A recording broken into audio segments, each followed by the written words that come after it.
like regret looking back at my like acceleration face. This is the last Subaru WRX STI. Over the years, the WRX STI has built up a reputation for being unreliable. This one hasn't blown up. It's on a completely stock block. It's pushing almost 300 kilowatts. I've got Dylan here with me to tell us about his car.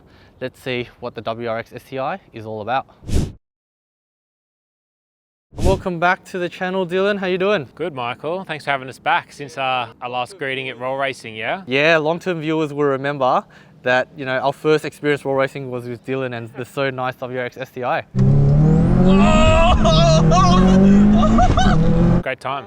Welcome back to a full-length feature interview. How did this car come to you? Was it modified? Was it stock? I got it from a guy in Greystanes who got a work ute, didn't want to drive it anymore. It had 12,000 Ks on it. At the time, I bought it in 2020. 2 years old, had about 12,000 Ks on it. The guy just said like, look, it's been garage all its life. I've taken it to Rumble Shack back in the day, like the previous owner of Rumble Shack. Don't worry about the controversy there. So yeah, basically he done the full NVIDIA exhaust, a Process West intake, and the 3-port boost solenoid. And that was it tuned to about 203 kilowatts on the Rumble Shack dyno. And then I was like, cool, well, he saved me $5,000 worth of mods and the tune. And here we are today with a lot more modifications. But as you can imagine how they look stock, it was a good buy at the market at the time. This is pre-COVID prices, so got a good deal on it. And I think this is one of the best things that you can buy right now, especially for the money. It's all-wheel drive, 4-cylinder, turbo. And it's a pretty great platform, man. And it's a dying breed. You're not going to get something like this anymore. So let's start with the visual mods. On the front end here, it's a subtle just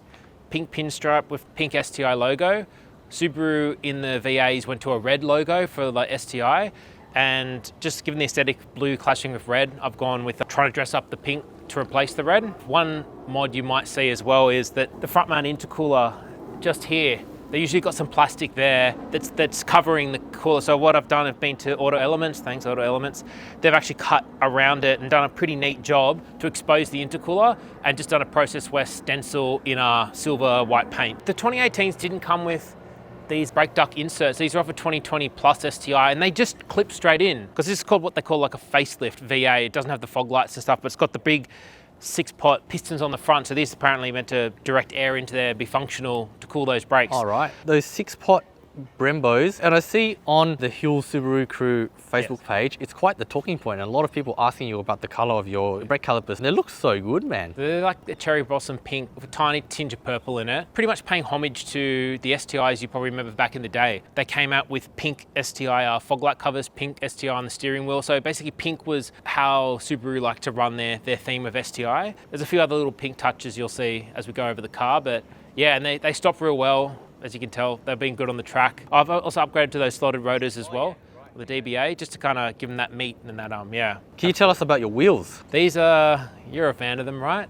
Yes, I love them. The Wed Sports? The Wed Sports. The Wed Sports, these are SA25R. Yeah, they call them platinum silver black. So it's got that little bit of chrome look to it, but silver. These are 19s, 38 offset and 9.5 wide. So the business end of the car, I reckon the back of the VA chassis is the best looking part of the car, man. The wing, the back end, just the quad tip exhaust. It looks so cool. It does, yeah. As you can tell, the X-Force exhaust is quite a boisterous, large exhaust. Yeah, and I like that you've kept it stainless steel and you didn't go for the titanium tips, because it's a nice classic look. These as well, from CT Auto Parts. And I'm so glad you changed to these ones, man. I didn't say anything when you had the first pair, because I thought you liked them. Michael's very nice. He's yeah. A good complimenter. But no, I know what you mean. They were very dark. They were like a tinted housing before. No, it was a very fresh change. That's probably been the last aesthetic mod to it, to be honest, if you're just changing those lights back to a red housing, yeah. And with that gurney flap, it looks like it adds a little bit of downforce. I'm not sure if you've noticed a little bit of difference, hey?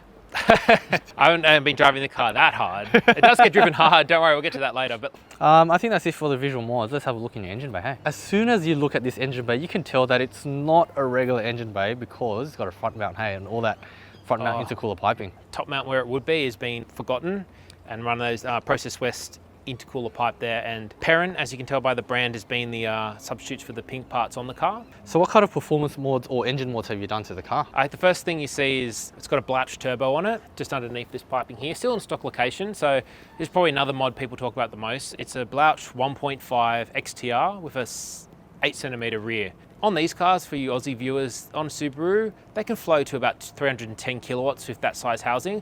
But given this is a stock block, we've capped the boost at 21 and we're sitting around that 278 kilowatt mark. Right, so pretty sensible still at 21 PSI. Till 20, so yeah, but basically if I had forged rods, closed deck block and just built the internals, we can push this up to about 24.5 before the turbo runs out of efficiency, and that'll net on like a, say, Ichiban dyno, which the car is tuned at. That'll go to about 310, and then we're not running out of fuel, we're not running out of anything else, we're running out of turbo. This is not big enough. Okay. So that's the first and probably the coolest mod, and it's also got a T51 housing mod to it, which you've been in cars that have T51. They're quite boisterous and noisy at times. It picks up like well. On this side, you've got the flex fuel sensor.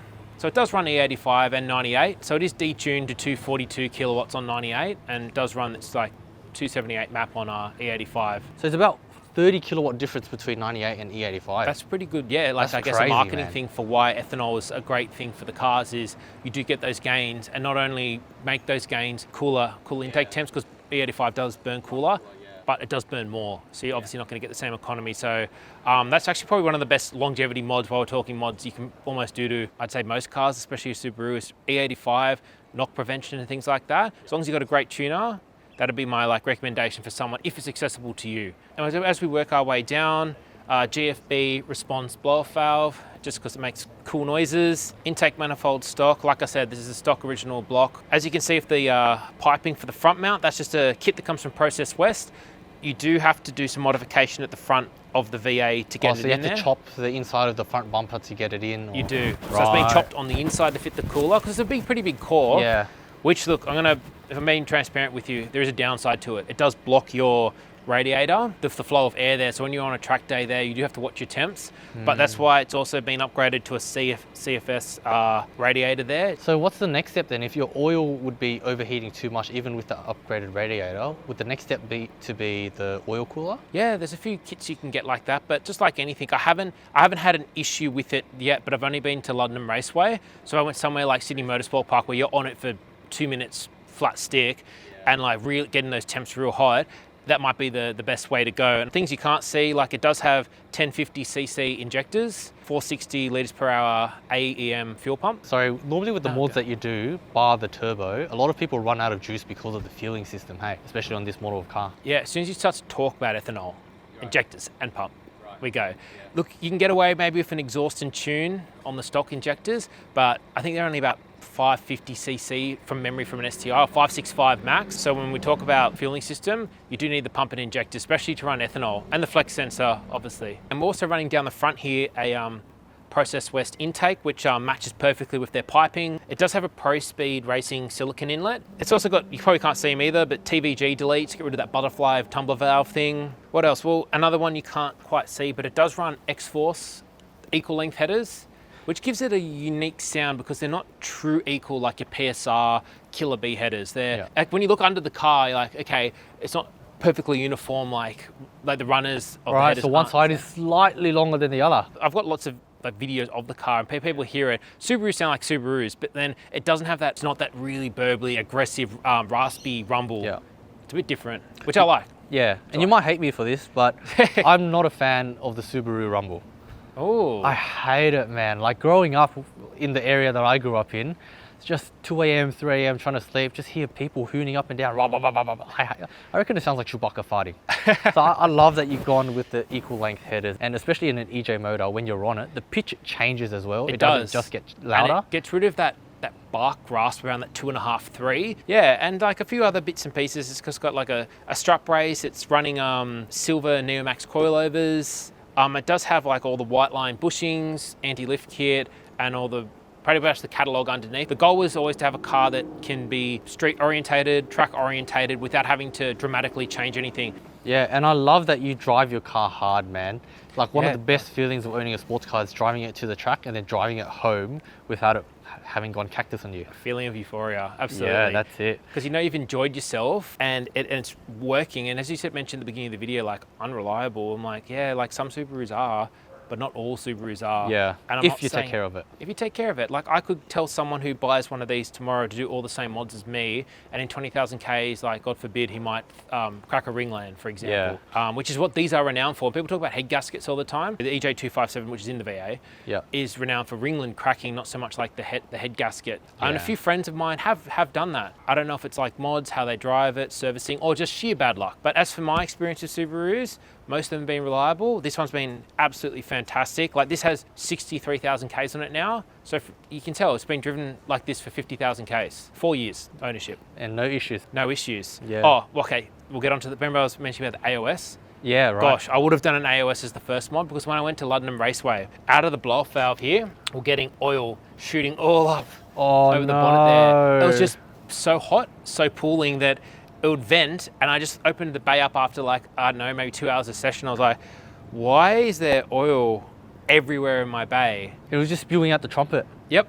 Wow. Absolutely. So that's been the most scary moment. And then for about a week after, start her up, puffs of white smoke just bellowing out of the exhaust. So what I did, had to take off, well, with a mate of mine at DC Jap, clean out all the intake and piping of the intercooler, and there was just smears of oil just going up there. So my reflection on that is I should have ran an AOS because you're pushing the car to its highest limits, highest pressures, temps, everything like that. So that would be my investment for a Subaru owner. Get yourself a catch can, or even better, maybe an AOS. So that is my personal next mod, and then I'm ready to hit the track after that. The AOS is the next thing, and I was about to do it, but unfortunately about a week ago, the clutch said, see you later. Yikes. So the actual throw-up bearing has like a little spring inside of it, and it actually had snapped off pretty much completely. So the shuddering when you'd release off the clutch was phenomenal. You thought, oh, you're going to stall it. It was like just going like that. So DC Jap dropped it, took a photo of it and said this thing, the actual mass on the clutch wheel was fine, but that component, you have to drop the gearbox anyway. So like, do you want to chuck a better clutch in it? So I've opted for the Extreme Stage 2 ceramic heavy duty clutch. Apparently holds up to 330 kilowatts. It might wear a bit quicker than others, but hey, if it's good for the drag races, I'm happy to go and have another crack racing. Speaking of racing, this car with the old clutch a year and a half ago, it's done 11.8 at the quarter mile at 118 miles per hour. But that was always the goal, right? Have a car that can do it all and be in high 11s. But the goal would be to get this thing as like an 11.5, 11.6 with the new clutch and new setup, because it didn't have the front mount when I raced it and it didn't have the new headers. So I'm hoping having that little legs up top is going to help perform. But anyway, that's the goal for the car. If you ask me, like, what do you want to do at the drags? I want to go in the next few months and do an 11.5, 11.6. Traction control went out on my BRZ, $70,000 car, and I went over the median and nearly wrecked it. I want Nissan Nismo, canary yellow. He likes Nissan Nismo, that's for sure. That's pretty much it for this part of the car. Probably forgotten some things, but hopefully covered enough, man. Yeah, should be good.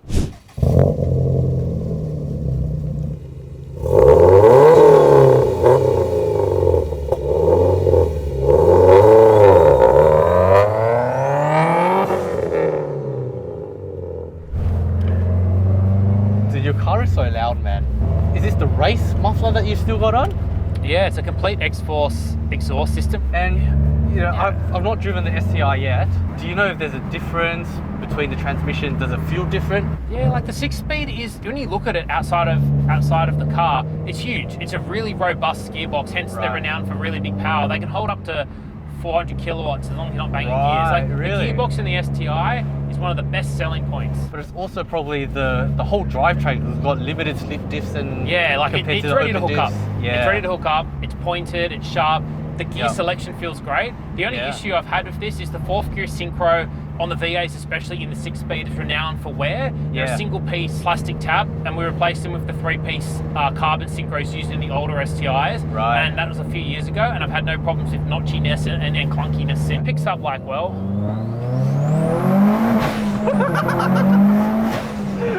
Dude, that feels so good. It hooks on so well. Previously, you said that going to the front mount adds a little bit of lag. I was over 3,000 in first, which is going to be a punchy gear. The 6-speed ratios are short, sharp, let's go, sort of like gearing. But I can go flat floor now at like 30 Ks, and it lag. Now we're on. So you do get that inherent bit of lag with the front mount. And you do feel it. You do feel it kicking in. Yeah. With the top mount, if you're going anywhere up to this power, you can escape using a top mount if you want that more instantaneous response, but you get an inherent other issue, which is heat soak. I'm gonna find somewhere to pull over up here, and I'm gonna let you be the judge. It's so short. Is this the stock shifter? Yeah. Wow, that's not even so a short good. throw. That's how they are. Imagine getting like a cart boy short shift. Even shift, yeah. Yeah, like Yeah. Yeah. Ceramic 6-puck, man. Steel sprung center. Dude, this feels so different to my car, even though it's the same chassis. Yeah. Oh man. This feels really good, dude. Making all the right noise. But just the way your car has been tuned, there's a little bit of lag, but it's not slow when you're coming onto it. Whoa! Little backfire there. You can do whatever you want. Punch it in first. All right.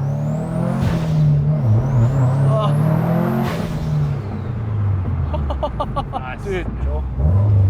I love the shift. Good shift. Like you're loving second downshift. Like it's just crisp. I love downshifting, and this is so much easier than mine, just because the shifts are a lot shorter. But even though it's the same chassis, this car feels so much more raw compared to my car. I don't know if it's because this drivetrain is 30 years old, or like the design of it is 30 years old, or maybe the gearbox is a lot stronger, the whole drivetrain's a bit stronger. I don't know what it is. Bushing's done. Like there's enough aspects to differentiate it. The interior, you've done nothing to it, but it's very comfortable, man. And I know you've got it tuned at Ichiban. I think they've done a really good job at tuning this car. Yeah, shout out to Scott, Dyno Tuner at Ichiban. This is what they call the recipe for hopefully these EJs don't break, and we're going to cap it at this power. We've done a few that are around that 270, 280 kilowatt mark. Yeah, so this is pretty much maxing it out, hey? Yeah, like I've been up to it and I'm like, you know, the play devil's advocate, and like, you know, the devil taps you on the shoulder and goes, what's 1 or 2 more PSI? Yeah. He goes, yeah, you gain 10 to 15 kilowatts, but the amount of inherently increased intake temps and heat. Yeah. He goes, what do you want? Try a car that can, well, it's lasted 4 years. You want a car that lasts 4 years and maybe go for a few more, or do you want to just like soak it for 6 months and then do an engine rebuild? It's crazy money. Like the Subaru engine drivetrain thing, they're pretty fun, but they cost so much to get over the 300 kilowatt range. Exactly. This is like 280-ish on the stock block. You throw 10 or 12 grand, like for viewer discretion and home to like know the numbers in performance mods, and you get this package, right? Yeah. Then, as you said, then if I wanted to push this to 310, I'm looking at doubling. More than doubling what I've spent on it just to gain that little bit. But then you've got the range to go, do I want a 350, 400 block package now? A lot of people ask about STIs, like what are the first mods to do? You could do something like equal length headers to change the sound for your own preference. Not make a dramatic difference on the stock turbo. Full exhaust, intake, 3-port boost solenoid. You're going to make around that 190, 200 kilowatt mark, pending the dyno. And these come out factory, just for your facts at home. On the Oh shit, sorry. That's okay. It's a package that is quite nice to drive, and if you're making all the right noises, man, it makes for an engaging driving experience. Because I think, like yourself, you've seen some great cars on your channel. Sound is a sensation in itself. I don't know, you've got a really nice package. Everything gets louder together, but like I said, it doesn't just get louder, the pitch changes as well, and I love that. It sounds like a symphony, man. It does. And this is one of the more famous STIs out there on YouTube and Instagram and all that. I think for good reason. This car sounds really good, dude. Yeah, thanks for coming out on the channel, dude. I really appreciate it. If you guys haven't already, subscribe to Dylan on his YouTube channel and his Instagram channel. It's got all these mad sound clips. Make sure you watch it. Thanks for watching, guys, and I'll see you in the next episode. Thanks, guys.